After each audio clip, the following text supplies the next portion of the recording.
Today we're going over my 5 tips to PR your next half marathon. If you follow these 5 tips, not only are you going to put yourself in the best position to avoid injury, but you're going to be able to train smarter, you're going to be able to train harder, you're going to be able to show up and PR your next half marathon.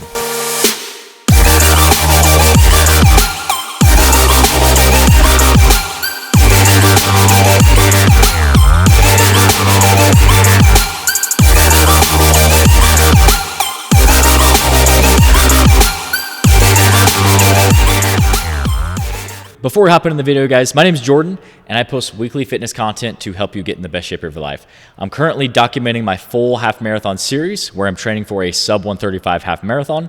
So if you're interested in seeing how I'm blending strength training and running and the nutrition and everything that I'm doing to reach this goal of a sub 135 half marathon, make sure that you subscribe to the channel. And if you find anything helpful in this video, make sure you hit that thumbs up button for me. So we are not going to waste any time. We're going to hop right into the first tip that I have. And the first tip that I have to PR your next half marathon is to fuel your body properly so that each and every workout can count and you can show up and perform your best.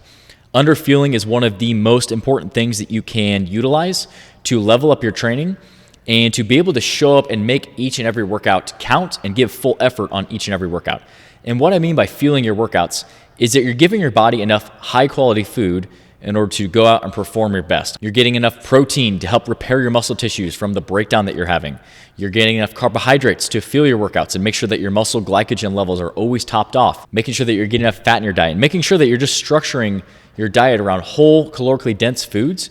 Because if you're training for a half marathon, you're going to be running a lot of miles each week and you're going to need to eat more calories than you might be used to. I actually have a link down in the comments in the description below on my website where you can go fill out that form and I'll personally calculate your macros for free. I'll tell you how many carbs, fat, protein that you need to be eating to reach your goal. So if you're looking for some more structure after you're done watching this video, make sure you go check out. Like I said, the link is in the description or the comments below where you can go fill out that form on my website. Good sources of carbohydrates are going to be things like potatoes, pastas, rice, breads, fruits. These foods are going to be very important because eating a diet that is higher in carbohydrates is going to help you train harder. What that's going to do is as you eat those carbohydrates, your body's going to break those carbohydrates down into glucose. That glucose is going to be able to be stored as muscle glycogen, and that's going to be your primary energy source when you're running or when you're doing higher intensity runs. So if you are constantly stocking your muscle glycogen levels, you're constantly going to have energy to go out and give good outputs. You may have heard the term bonking before, and what that means is where you're just not fueled for a run and your body just plummets. The energy plummets and it just sucks and it's not a fun place to be. So to avoid bonking, make sure that you're properly fueling your body. My second tip is going to be how you structure your program. And my second tip for you is to give yourself enough time. And what I would recommend is giving yourself 12 to 16 weeks in order to prep and PR your next half marathon. What this is going to do is it's going to give you enough time, no matter how good of shape you're in, to slowly ramp up volume, and it's going to give you enough time to set yourself up for success to PR your next race. Because if you just randomly sign up for a half marathon that's a couple weeks out, there's nothing saying that you can't do that, but more than likely it's going to be harder to get enough volume, get enough mileage, and get the paces that you want in order to PR your next half marathon. Overall, you're just going to thank yourself if you give yourself enough time, because the worst thing that could happen is that you sign up for a race and you set a goal, say that you have a really specific pace that you want to hit, a PR that you want to hit on your half marathon, and you don't give yourself enough time. Training's going well, you're seeing good progress, but then you show up for the race and you just didn't have enough time to reach the goal that you wanted to hit. So do yourself a favor, give yourself 12 to 16 weeks in order to PR your next half marathon. And that's going to build me right into my third point of why this is also important, is because from week to week, my third tip is to increase your volume by 10%. What that's going to do is it's going to give you just slow volume increase from week to week. It's going to help you do a couple of things. One, increasing volume is going to help you build out your efficiency as a runner and your total work capacity. So by increasing your mileage 10% each week, over time, you're just going to be running more miles the more weeks that you run.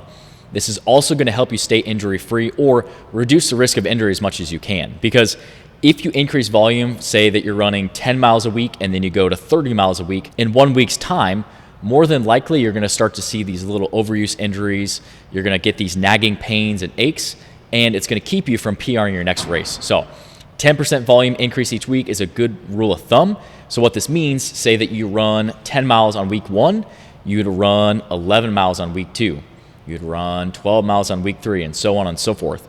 This is a very slow build, but that's why that 12 to 16 weeks is important, because if you increase your mileage by 10% over the course of that 12 to 16 weeks, you're going to see a steady mileage increase, and that's going to help you overload, and it's going to help you set yourself up to be in the position to PR your next half marathon. My fourth tip for you is one that I see a lot, and this is something that I didn't quite understand when I first started running, but it's something that if I could go back, I wish that I would change this. And my fourth tip is following the 80-20 rule. And what I mean by this is looking at your heart rate and paying attention to where your heart rate is to determine the intensity of your runs.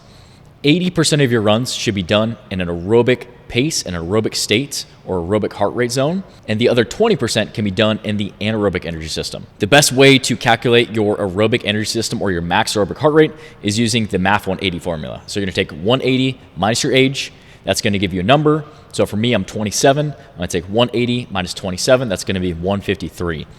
Most of my runs, 80% of my runs should be done at this low heart rate. That's gonna help you build out endurance, build an aerobic base, and it's gonna help you become more efficient and handle more total running volume at these lower heart rates. The other 20% can be done at these higher heart rates.